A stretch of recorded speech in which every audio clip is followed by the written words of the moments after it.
El primer domingo que tuvimos reunión de enero, yo les decía que una de las preocupaciones, y es la preocupación personal, es que como iglesia nosotros debemos de saber hacia dónde tenemos que ir. O sea, mi preocupación personal es que yo soy el responsable delante de Dios y voy a dar cuentas delante de Dios un día de cada uno de ustedes y de la palabra que estemos enseñando.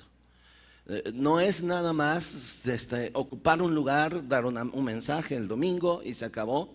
No es nada más llevar el título de pastor, sino tener la responsabilidad delante de Dios. Y le vuelvo a repetir, o sea, porque mi responsabilidad delante de Dios me trae miedo, porque yo voy a estar un día delante de Dios dando cuentas de su vida y de lo que yo haya compartido. Entonces, para mí es sumamente no solo importante, sino necesario que como iglesia nosotros entendamos y tengamos una base bien firme de saber hacia dónde vamos. Imagine por favor un círculo en donde nosotros pongamos iglesia ahí. Y en ese círculo que nosotros tengamos, nosotros quiero que veamos que independientemente de todas las cosas que podamos hacer, hay tres, vamos a llamarle ejes de dirección que nosotros tenemos que trabajar. Y yo quiero que se le grabe esto, porque a lo largo de todo este año, todo lo que nosotros hagamos, y no solo de los años de este año, sino de siempre, todo lo que nosotros hagamos como iglesia tiene que ver con estas tres direcciones. Yo voy a hablar hoy solamente de la primera, pero voy a dar nada más una explicación general de las siguientes. Y que nosotros tenemos que trabajar en esos tres ejes de dirección. Cada semana, cada mes que ustedes reciben un boletín, siempre hay un enunciado allí de lo que es nuestra misión y de lo que es nuestro propósito o nuestra visión. Y nuestra visión tiene que ver con algo particular como iglesia, como lo que nosotros somos, hacia dónde vamos, que tiene que ver con proyectos, con trabajos, con terreno, etc. Sin embargo, la misión es algo que no se puede cambalachear, es algo que no se puede sustituir. La misión tiene que ver con algo que está basado en el propósito por el cual Dios nos dejó aquí en esta tierra. Y ese propósito está basado aquí en la Escritura y no puede sustituirse.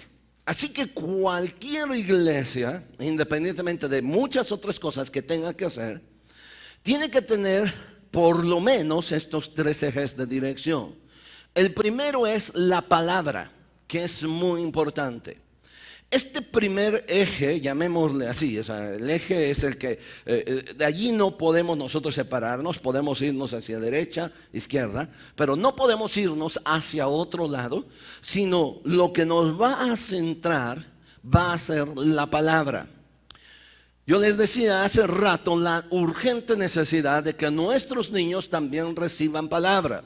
Una iglesia que se reúne para cantar, para tener convivencia, para muchas cosas sanas y buenas, y no tiene como eje central la palabra, es decir, no es bibliocéntrica, no puede llamarse iglesia. Puede ser una organización piadosa, puede ser una organización sin fines de lucro excelente, con propósitos aún entre comillas espirituales buenos, pero no se le puede llamar iglesia, porque la iglesia está fundada en la doctrina de los apóstoles, dice la Escritura.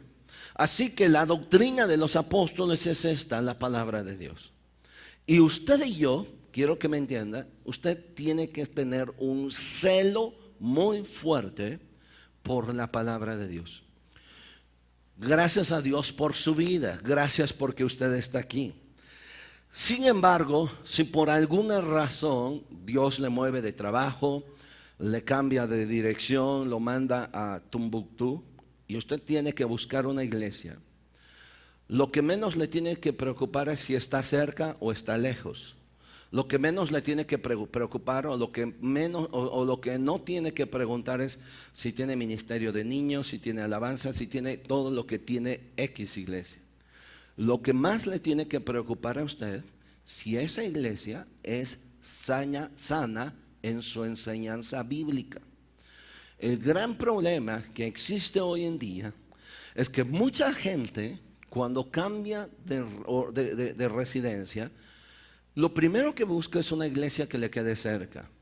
La segunda cosa es una iglesia que se acomode a sus expectativas de necesidades. Tengo niños, tengo jóvenes, y yo necesito una iglesia que cubra todas esas necesidades. Ahora, ¿está mal? No, está bien. Pero eso no es suficiente ni determinante. Lo primero que tiene que hacer es que usted se asegure que esa iglesia tiene una enseñanza sana en la palabra de Dios. Ahorita voy a ahondar un poquito más en eso, porque de eso usted y yo somos responsables. Ahora bien, una vez que la iglesia va rumbo o nos encaminamos y estamos plantados en la palabra, la segunda cosa o el segundo eje de dirección se conoce como servicio. Ninguno de nosotros podemos decir que somos seguidores de Jesús si nosotros no nos hemos convertido en servidores de Él. El mayor ejemplo que nosotros tenemos de servicio es Jesús. Y Jesús mismo dijo, ejemplo os he dado, para que así como yo estoy haciendo, vosotros también hagáis. No podemos tampoco visualizar una iglesia que no sirve. Y cuando hablamos de iglesia, no estoy hablando de 4 paredes. Estoy hablando de grupo de cristianos, usted y yo. Y tenemos una responsabilidad delante de Dios. Jesús dijo en una ocasión, si alguno me sigue, si alguno me sirve, sígame. Así que la segunda cosa que como iglesia tenemos que tener es que una vez que estamos plantados en la palabra, tenemos que movernos. Tenemos que movernos en la segunda área, que es servicio. ¿Por qué? Miren, esta, como cualquier otra iglesia, su trabajo, su ministerio o las puertas que se hacen para poder bendecir a otras personas o trabajar dentro de la iglesia, tiene que ver precisamente con servicio. La iglesia o el trabajo de la iglesia no recae en un hombre como llamamos el pastor, sino recae sobre todos los que están comprometidos para servir. Entonces la segunda área que es muy importante es la de servicio, porque a eso estamos llamados. Ahora, eso es hacia adentro. Palabra, servicio hacia adentro. Y la tercera cosa que es sumamente importante también ahora es nuestro compromiso que tenemos hacia afuera. Vamos a llamarle deuda. Y les voy a decir por qué. El apóstol Pablo en Romanos, él dice que era deudor. Él tenía una deuda con el mundo. ¿A qué se está refiriendo? Él se está refiriendo a la urgente necesidad de no solo trabajar y ver hacia adentro, sino de compartir el evangelio, sino de llevar la palabra de Dios. Por lo tanto, nosotros, cada uno de los que estamos aquí como cristianos, no podemos conformarnos con estar aquí sentaditos, solitos, levantando nuestras manos, dándole gracias a Dios. En nosotros tiene que arder una pasión y un compromiso de ver que hoy en día hay miles, millones de personas que están muriendo sin Dios y sin esperanza. Y que no necesitamos ir hasta el África para poder ser misioneros. A nuestro alrededor nosotros tenemos la responsabilidad y el compromiso de compartir el evangelio. A nuestro alrededor tenemos gente a quien nosotros tenemos que anunciar el evangelio. Por eso Pablo se ve a sí mismo como un deudor. Es decir, yo tengo una deuda con el mundo. ¿Y cómo la voy a pagar? Llevando el evangelio de Jesucristo. Así que yo quiero que entonces se entienda estos tres ejes de dirección: iglesia, palabra, servicio y deuda. ¿Me van siguiendo? Entonces, quiero que por favor esto se nos quede grabado. Todo lo que nosotros hagamos, tiene que tener un fundamento en la palabra, el servicio y también el compromiso que tenemos hacia afuera. De ahí pues podremos hacer muchas otras actividades. Vamos, hacemos un concierto, tiene que ser bibliocéntrico, tiene que ser pagando nuestra deuda para la gente, compartiendo el evangelio y con un compromiso de servir. Así que cualquier otra cosa que nosotros hagamos, si ustedes se dan cuenta, tiene que gira en torno a eso. Ahora bien, acompáñenme por favor, y quiero ir a la primera cosa que deseo nos quede claro: el compromiso que tenemos con la palabra. Y si pudiéramos llamarle a este mensaje, ya después de esta introducción, si pudiéramos llamarle o tener un tema, ustedes pudieran ponerle viviendo en las Escrituras. Una iglesia que no vive o sea, no es tratar de dar algunos versiculitos por allí, no. O sea, una iglesia tiene que vivir, ser sumergida o meterse en las Escrituras. Viviendo en las Escrituras. Acompáñenme en un pasaje en Deuteronomio capítulo 30, por favor. Deuteronomio capítulo 30. Moisés es ya un anciano, está por terminar sus últimos días sobre la tierra. Había tenido el privilegio y la responsabilidad de haber sacado al pueblo de Israel de Egipto hacia la tierra prometida. Durante ese trayecto y en ese proceso se establece la ley. Dios le habla a Moisés y escribe Moisés, finalmente termina Moisés escribiendo las tablas de la ley, es decir, todos los mandamientos que Dios quería que el pueblo cumpliese. Y entonces Moisés está a punto de morir. Él junta a toda la congregación de Israel y hace un llamado que es también nuestro llamado. Por favor, vea conmigo, y quiero que vaya conmigo, y voy a leer los versículos 9 en adelante del libro de Deuteronomio, por favor. ¿Ya lo encontró? Bien, lo voy a leer. Dice: y te hará Jehová, tu Dios, abundar en toda la obra de tus manos, en el fruto de tu vientre, en el fruto de tu bestia y en el fruto de tu tierra, para bien.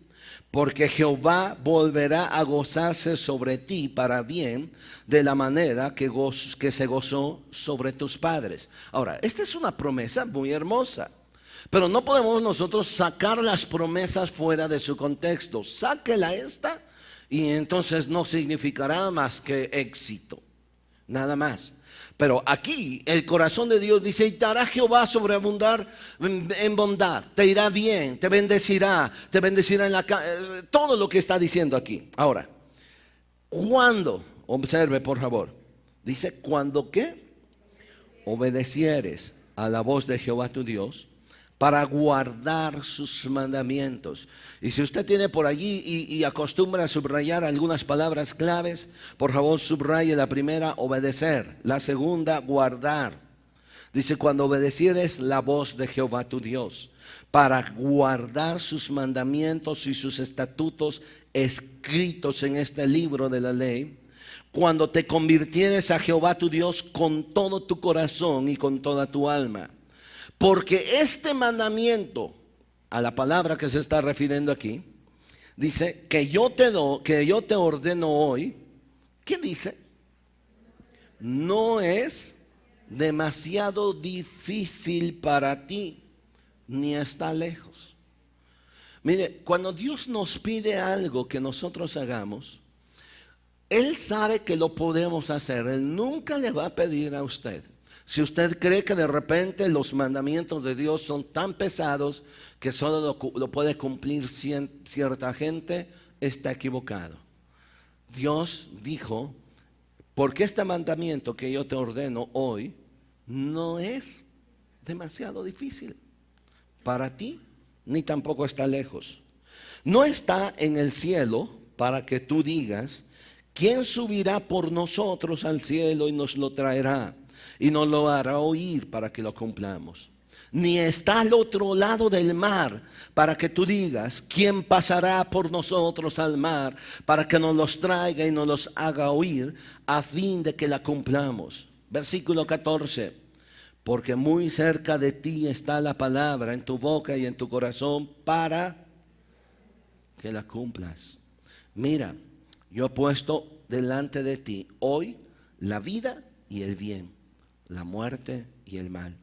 Porque yo te mando hoy que ames a Jehová tu Dios, que andes en sus caminos y guardes sus mandamientos, sus estatutos y sus decretos, para que vivas y seas multiplicado. Y Jehová tu Dios te bendiga en la tierra a la cual entras para tomar posesión de ella. ¿Podemos leer el versículo 16 juntos? Porque yo te mando hoy que ames a Jehová tu Dios, que andes en sus caminos y guardes sus mandamientos, sus estatutos y sus decretos, para que vivas y seas multiplicado, y Jehová tu Dios te bendiga en la tierra a la cual entras para tomar posesión de ella. Vivir en la palabra tiene que ver con guardar, tiene que ver con obedecer. Santiago habla de aquellos que superficialmente leen o escuchan la palabra, y es como cuando se ven en un espejo, pero el espejo no es suficiente para arreglar la vida de uno. Usted se levanta una mañana y usted ve en el espejo que tiene un gallo por acá, ve sus ojeras, ve una chinguiña, ve todos los defectos que hay. Pero usted puede pasar horas viéndose en aquel espejo y no puede suceder nada en su vida si usted no pone manos a la obra. Es de igual manera. Lo que el Señor nos está hablando aquí en esta palabra es que los mandamientos, estatutos y decretos son para que los cumplamos. No es para que nosotros veamos nuestros defectos. La palabra de Dios es como un espejo y nos muestra la realidad que nosotros tenemos. Ahora, hay un problema también, que muchos tienen espejos distorsionados y que finalmente no logran verse o no quieren verse, o a lo mejor tienen su espejo cubierto para no ver su realidad. Pero si usted viene delante de Dios con sinceridad, y quiero que lo entienda eso, con sinceridad para ser cambiado, y a través de la palabra de Dios viene y usted asume una responsabilidad de decirle, Señor, muéstrame como yo soy. La gente dice que soy una cosa, yo me he engañado también creyendo que soy una cosa, pero tú me conoces a mí y tú sabes mi caminar, mi entrar, mi sentar, tú me conoces a mí. Así que a través de tu palabra muestra mis defectos, muestra dónde tengo que lavarme, muestra dónde tengo manchas, y asumo la responsabilidad de obedecer tu palabra y hacerla cumplir. Ahora, ¿por qué razón? Si usted sigue leyendo en el versículo 17, dice lo siguiente: mas si tu corazón se apartare y no oyeres, y te dejares extraviar, y te inclinares a dioses ajenos y les sirvieres, yo os protesto hoy, que de cierto pereceréis. Tú no prolongarás tus días sobre la tierra a donde vas, pasando el Jordán para entrar en posesión de ella. A los cielos y a la tierra llamo por testigos hoy contra vosotros, que os he puesto delante la vida y la muerte, la bendición y la maldición. Escoge pues la vida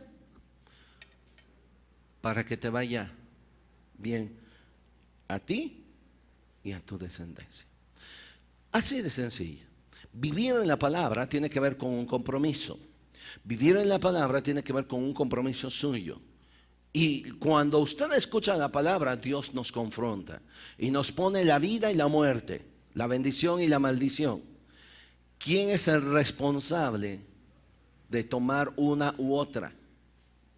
Nosotros, usted, yo. No puede un día delante de Dios llegar y decir es que Señor, la verdad de las cosas era tan difícil porque no pude cumplirla, porque el testimonio de fulanito fulano de tal no me dio testimonio, porque fulano de tal fue tropiezo para mi vida, porque fulano de tal hizo esto para mí. No, Dios no que está diciendo, yo te pongo hoy la vida y la muerte, escoge tú qué es lo que tú quieres. Para que te vaya bien, escoge la vida. Pero si tú escoges la muerte, tú de cierto perecerás. Hay una responsabilidad que usted y yo tenemos con la primera cosa que tiene que ver con la palabra de Dios. Y esa responsabilidad tiene que ver con nuestro compromiso y con su actitud de obedecer, cumplir y guardar y poner por obra sus mandamientos.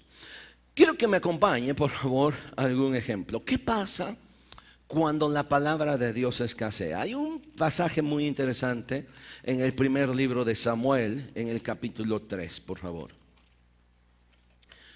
Si usted nada más adelanta un poquito más su Biblia. Primer libro de Samuel, capítulo 3. Y quiero que vea, por favor, la crisis en la que estaba sumido en aquel tiempo el pueblo de Israel. El joven Samuel ministraba a Jehová. Y cuando habla de joven es que era un adolescente. Ahora, nada más déjeme explicarle un poquitito aquí qué es lo que está pasando. Hasta este pasaje de Samuel no había templo y ya no había tabernáculo de reunión. Solo la adoración se hacía en un lugar, en una ciudad que se llamaba Silo. Allí estaban los enseres o los muebles del tabernáculo, en la ciudad de Silo. Y cuando la gente quería adorar a Dios, ofrecer sus sacrificios, hacer todo, tenía que venir a Silo y allí se congregaban y allí había estaban los muebles del tabernáculo, estaba el arca, también allí estaban los altares donde se quemaban los sacrificios. Estaba todo completo allí, en la ciudad de Silo. Y había liderazgo, había un sumo sacerdote. Hasta ese momento todavía seguía funcionando el ritual de Aarón. El sumo sacerdote era descendiente directo de Aarón y él era el responsable espiritual de poder ofrecer sacrificios delante de Dios y de enseñar la palabra al pueblo. Eso es por lo menos lo que tenía que ser en teoría. Así que el tabernáculo estaba en Silo, en ese lugar, y allí se hacían los sacrificios. Los capítulos anteriores nos muestran la historia de Ana, que era estéril, le pidió a Dios un hijo, Dios se lo dio y le dijo: Señor, si tú me das este hijo, yo te lo ofrezco. Cuando nació Samuel, él estuvo hasta cierta edad y lo llevó a Silo. Y allí se quedó Samuel, en Silo, en el, llamémosle así, no templo, porque no estaba todo el templo, sino el lugar de reunión. Y allí él fue criado por el sumo sacerdote, que era el que enseñaba la palabra de Dios. Ahora, quiero que vea, por favor, algo que tiene que entristecernos, porque habiendo todo, falta lo más importante. Versículo 1. Primero de Samuel 3:1, ¿lo encontró? Dice: y el joven Samuel ministraba a Jehová en presencia de Elí. Y la palabra de Jehová, ¿qué pasaba?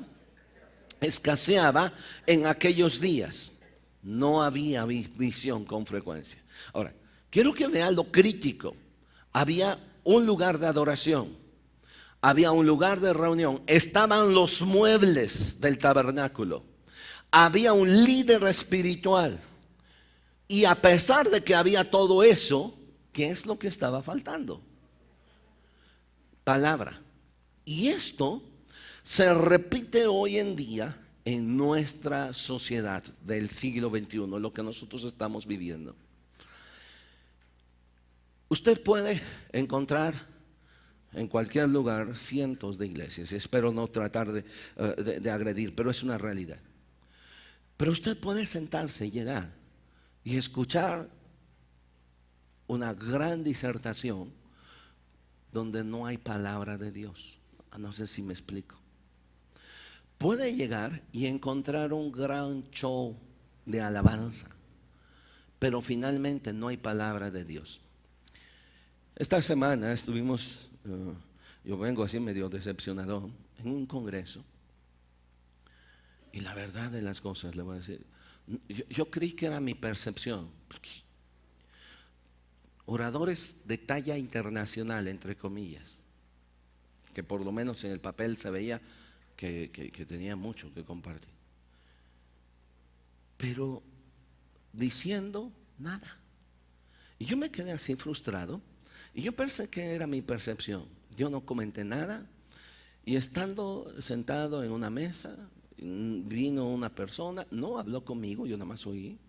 Y le dijo a otra persona: oye, no venimos a esto, nosotros venimos desde Ensenada, desde tal. Y le empezó a decir, y no somos los únicos. Hicimos un gran esfuerzo por venir para escuchar esto. Y no nos dice nada. Nosotros nos regresamos vacíos. Pero eso sí, con honestidad, era más de 1:30 de alabanza. De primera, se las digo. O sea, voces, así que uno dice, cantando precioso. Más de 1:30. La verdad que después, o sea, se cansaba uno, pero shows, de repente luces por acá, luces por allá, por todo el auditorio, lo que hablaba, o sea, todo así de primera, equipo de primera, de lujo, de todo el que tenía. Yo me di una vuelta por allí en el equipo de sonido, yo lo vi por allí, todo digital. De aquí, el que nosotros tenemos son de botoncitos todavía, de que súbele, bájale el bajo, y que, no, todo digital. 3 computadoras manejando todo. O sea, con esa computadora solitos los botoncitos se mueven. Todo. Pero cuando llegaba el tiempo de compartir, vacío, sin nada. Y les vuelvo a repetir, yo pensé que era mi percepción así de exagerada, ¿no? Que Alfonso es medio raro. Pero cuando empecé a escuchar de otros que estaban en una situación así, frustrada, ¿saben lo que de plano hacían? O sea, ya no entraban, se quedaban en la cafetería, porque aprovechaba más uno leyendo afuera que estando dentro. Este pasaje es bien interesante. Había líderes, había liderazgo, estaba la forma, me explico, pero no había palabra. La palabra dice que escaseaba en aquellos días. Ahora, este es un gran problema. No solo en aquellos tiempos, sino para hoy. Sin que pierda este pasaje, porque vamos a regresar rápido. Pablo nos advierte de alguna manera profética. Pablo nos está advirtiendo casi proféticamente de cómo iban a ser los últimos tiempos, los que estamos viviendo hoy. En 2 Timoteo capítulo 4, por favor. 2 Timoteo capítulo 4.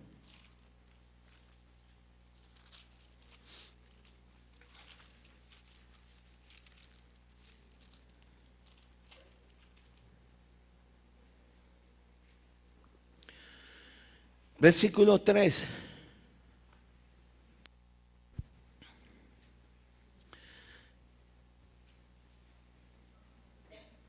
¿Ya lo encontró? Ahora, mire el consejo que Pablo le da a Timoteo. Estamos hablando del primer siglo, ¿sí? O sea, los primeros días del cristianismo, en donde la palabra de Dios es pura todavía, donde son los discípulos siguientes de Jesús. Jesús ya había muerto, pero vamos, está fresca la palabra, fresca la enseñanza. Y miren lo que Pablo le dice a Timoteo: te encarezco delante de Dios y del Señor Jesucristo, que juzgará a los vivos y a los muertos en su manifestación y en su reino. ¿Que qué? Que prediques la palabra. Ojo, predica la palabra, no predique otra cosa. Mira, si seamos honestos, muchos de los mensajes que hoy en día llaman más la atención son más mensajes tendiendo a psicología y a sociología que hablando de la palabra de Dios. La gente cuando sale solo escuchó un solo versículo fuera de su contexto, nada más.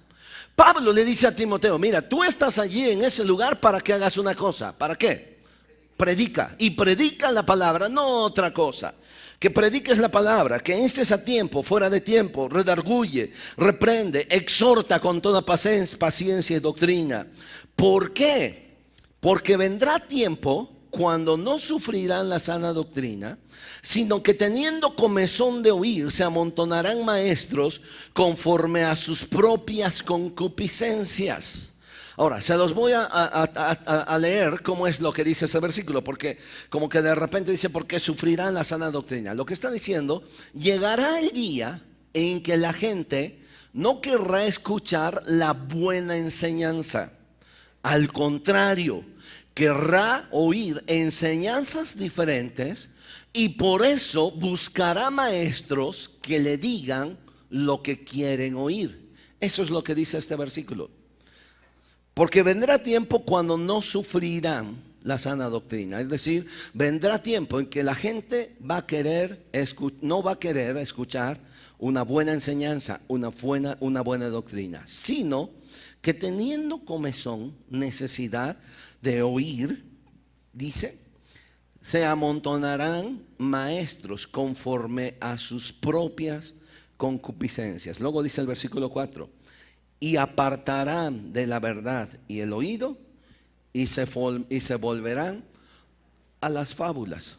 Lo que está diciendo que estos maestros van a enseñar o van a traer enseñanzas que son puros cuentos, así. Eso es la traducción. Y la verdad de las cosas que este versículo es interesante. Porque dice que la gente no querrá escuchar la sana doctrina, sino que van a buscar escuchar esos cuentos. Porque cuando se enseña la palabra de Dios, la palabra confronta. La palabra dice Hebreos que es viva y eficaz y es más cortante que una espada de dos filos, que penetra hasta lo más profundo de nuestros pensamientos y nos discierne y nos confronta. Pero es más fácil, o no solo es más fácil, sino la superficialidad que se está viviendo hoy en día es precisamente de escuchar cuentos, enseñanzas que no tienen que ver con la palabra de Dios. Amós capítulo 11, capítulo 8, por favor, nos da una seria advertencia. Muchas veces este versículo lo cortamos. Amós capítulo 8, versículo 11. A veces yo lo he escuchado donde dice, aquí vienen días, dice Jehová, el Señor, en los cuales enviaré hambre a la tierra. No hambre de pan, ni de sed de agua, sino de oír la palabra de Jehová. Ahora, si lo dejamos allí, y muchas veces lo he escuchado así, usted podrá decir amén, ¿sí o no? Bueno, vienen días en que Dios enviará hambre a la tierra. No hambre de pan, ni sed de agua, sino de la palabra de Dios. Señor, envía esa hambre. Si lo saco así, está bien. Pero mire lo que dice el siguiente versículo. Por eso es bien importante que cuando usted lea un versículo, conéctelo con el siguiente, no lo saque. Esa gente que tiene hambre de oír la palabra de Dios, ¿qué va a pasar según el versículo 12? Irán errantes de mar a mar, desde el norte hasta el oriente, discurrirán o preguntarán, buscarán palabra de Jehová y no la hallarán. Mire, hoy todavía usted y yo tenemos el privilegio, y entiéndalo así, de tener un lugar donde tenemos libertad de abrir las escrituras, de tener un lugar en donde tenemos libertad de leerla. Aproveche el tiempo, porque llegará el momento en que la gente, teniendo hambre y sed de la palabra, van a ir hasta el otro lado del mar y no la hallarán. ¿Me explico? ¿Por qué? Porque vendrán tiempos, dice Pablo, que surgirán maestros que hablarán fábulas, doctrinas y cuentos, y que la palabra de Dios no será el centro de su predicación, menos Cristo. Hay dos cosas que tienen que distinguirnos como iglesia. Uno, una iglesia cristocéntrica, es decir, centrados en Cristo. Nosotros no podemos separarnos de Cristo. Nuestro mensaje tiene que ser hacia Cristo. Nuestra predicación es Cristo. Nuestra enseñanza tiene que ser Cristo. Es una iglesia cristocéntrica y por lo tanto es una iglesia bibliocéntrica. Nuestro fundamento, la doctrina de lo que una iglesia debe de tener es la palabra de Dios. Fuera de ella, no. Puede haber buenas opiniones, puede haber buena doctrina, buena teología, pero esa teología tiene que ser basada en la palabra de Dios.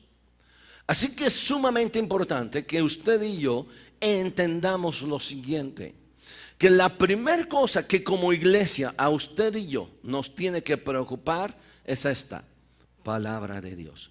Ahora, si regresa rápido a Samuel, por favor. Si regresa rápido a Samuel, al capítulo 3 otra vez. Aquí hay algo, y con esto quiero terminar. Aquí hay algo que a nosotros nos compete. En medio de una situación donde escasea la palabra, 1 Samuel 3:1, vuelvo a repetir, hay un líder, hay un lugar donde adoran, están los muebles, está la forma, pero falta una cosa, escasea la palabra. Ahora, en el capítulo 3, Samuel escucha la voz de Dios. Y curiosamente Samuel era un niño y no logra discernir si era Dios. Estando en ese lugar, él oye que Dios le habla y él se levanta y va a correr hacia Elí y le dice, aquí estoy. Y Elí le dice, no te llamé yo, vete y acuéstate. Y otra vez estando acostado, viene y Dios le habla y se levanta a Samuel y le dice otra vez a Elí, dime, aquí estoy. Y Samuel otra vez le dice, no te hablé yo, y lo manda a acostar. Y otra vez viene Dios y le habla y se levanta otra vez Samuel y viene a Elí y le dice, aquí estoy. Hasta la tercera ocasión le cae el 20 a Elí de que era Dios el que le estaba hablando. ¿Por qué razón? Porque se había vuelto insensible a la voz de Dios. O sea, no sabía cuando Dios le hablaba. Vamos a justificar a un niño, alguien que está creciendo, no sabe si es Dios o no es Dios. Pero un líder que no sepa que es la voz de Dios el que está hablando, eso es terrible. Y yo no solo estoy hablando de un líder también, sino uno como usted y como yo, que tenemos años de cristianos, que no sabemos siquiera cuándo Dios nos habla, es terrible. Y hasta la tercera viene Samuel y le dice, mira, ha de ser Dios el que te está hablando. Así que cuando tú vayas, te acuestas y la próxima vez que Dios te diga, dile, heme aquí, tu siervo oye. Y entonces viene Dios y le habla.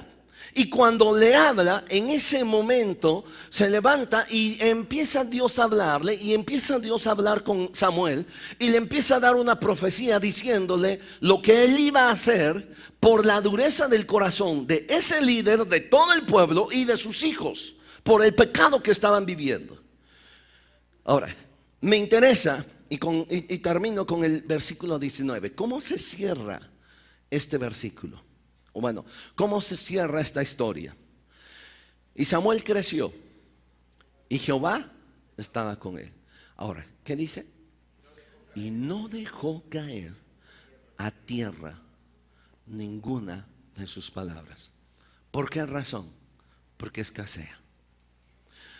Hay un dicho que dice, si la leche es poca, a la niña le toca. ¿Sí lo ven? Si la palabra es escasa, apréciela, guárdela. Es tiempo de tomar la actitud de Samuel. Esa actitud de que cada palabra que yo oiga no voy a dejarla caer a tierra. Mire, si usted fuera fiel todo 2015, Nada más domingos, no otra semana ni cursos siquiera. Yo no estoy diciendo que no vengas. Usted estaría escuchando alrededor de 50 mensajes en un año. Son pocos. Usted no puede vivir con 50 comidas en un año. ¿O hay alguno que sí? ¿Alguien está estudiando para fakir? No, no. Usted no puede vivir con 50 domingos, con 50 mensajes en un año. Pero yo muchas veces me pregunto, ¿por qué precisamente las personas que más buscan soluciones a sus problemas son las que menos tienen relación con Dios? Así de sencillo. Las personas que más broncas tienen de escuchar consejo de esto y del otro, son las que menos tienen relación con Dios. Son las que con frecuencia al mes vienen 1, 2 veces. Y si vienen 2 veces, en la segunda ocasión son de los que, como los conejos, ¿no? Tienen el síndrome del conejo, se quedan dormidos con los ojos abiertos. ¿Qué hizo Samuel? No dejó caer a tierra ninguna de sus palabras. Es tiempo de regresar al Salmo 119 y a ver cada principio. ¿Con qué limpiará el joven su camino? Con guardar su palabra. Lámpara es a mis pies tu camino. Lámpara es a mis pies tu palabra y lumbrera a mi camino. No hay lugar, no hay forma más. Usted no se va a perder, escúchelo bien. Si usted hace que la palabra de Dios se encarne en su vida, no se va a perder, no nos vamos a perder. Habrá broncas, habrá lo que sea, pero estaremos firmes.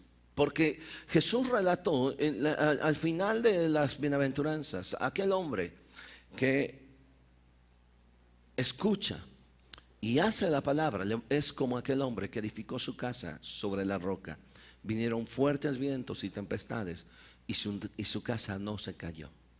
Pero aquel que solamente es oidor y no la pone por obra, y es como un hombre que edifica su casa sobre la arena, vienen los problemas y se desmorona, y su ruina es grande.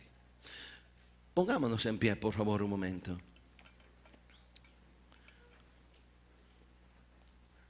Quiero que no nos olvidemos. Este año tendremos muchas cosas que hacer, muchos planes, pero por favor yo quiero repetirles, hay 3 cosas que tenemos que hacer. 1, palabra. 2, servicio. 3 es deuda.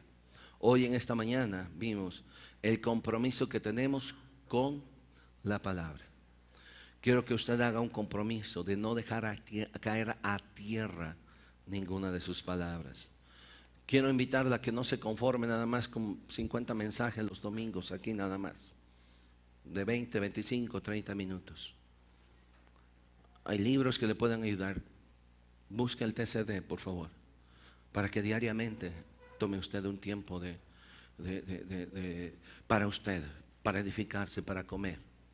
Busque la palabra, que la palabra se forme en su vida. Por eso el mensaje es: cuando escasea la palabra, no permita que escasee la palabra en usted. Hay una gran responsabilidad. Si usted es papá, en la escritura nos dice que los papás dicen: y estas palabras que te mando hoy, tú se las dirás a tus hijos, estando en tu casa, estando en la calle, estando en el camino, donde quiera que tú vayas. Pero la pregunta es: ¿cómo es que nosotros se la vamos a decir si de repente nosotros no sabemos qué decir? ¿Cómo es que de repente vamos a enseñar a nuestros hijos la palabra si nosotros mismos no sabemos la misma palabra? No se ha encarnado la palabra de Dios en nosotros. Yo quiero animarles a que sea este año un reto de meterse en la palabra, de sumergirse en la palabra, de meterse. No tiene que ver con que es que yo no soy pastor. No, pero usted es papá y usted tiene que traer dirección a sus hijos. Y usted es responsable de decirle a sus hijos mañana, tarde y noche la palabra. Usted es el responsable de ministrar en su casa, no yo. Yo no estoy en su casa todos los días, ¿Quién acuesta a sus hijos en la noche si sus hijos son pequeños? ¿Quién les enseña? ¿Qué es lo que usted les dice cuando vienen sus hijos con problemas? Si son adolescentes, si son jóvenes, ¿qué les dice? Pues ahí le voy a sacar una cita con el pastor para que él te diga. ¿Qué le dice? Usted tiene que decirle. O sea, si su hijo viene con usted es porque tiene confianza con usted. Si su hijo viene es porque quiere escuchar algo de usted. Pero si usted ni siquiera sabe a dónde ir, por favor, entonces estamos mal. Está mal el asunto. Cierre sus ojos y termino con esta oración.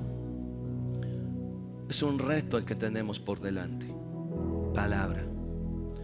Ese reto que tenemos por delante es ministrar la palabra a nuestros hijos. No se olviden de eso.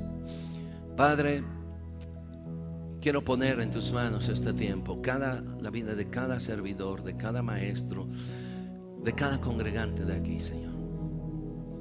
No queremos, Señor, ser personas tibias, donde la palabra sea un mensaje que oímos. Permite que cada persona asuma un compromiso contigo, un compromiso cada día. Que no solamente cada semana que vienen a la reunión, vengan y abran su Biblia y hasta les cueste trabajo encontrar los versículos. Que cada día hables a ellos y hables a la vida de esta iglesia. Bendícenos esta semana. Tu gracia y tu presencia en esta semana trayendo bendición, pero sobre todas las cosas haciendo que la palabra sea viva y eficaz en nosotros. Gracias en el nombre de Jesús.